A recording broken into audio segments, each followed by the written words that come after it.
15-ാമത്തെ വയസ്സിൽ ഇവിടെ നിന്ന് കാണാതായ നീ പിന്നെയുള്ള 26 വർഷങ്ങൾ എവിടെയായിരുന്നു?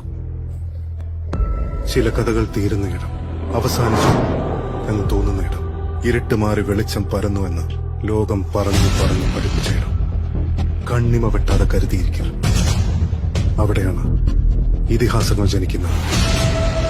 സത്യത്തിന്റെ ഒളിത്താവളം. He's coming back. Abraham Qureshi Abraham.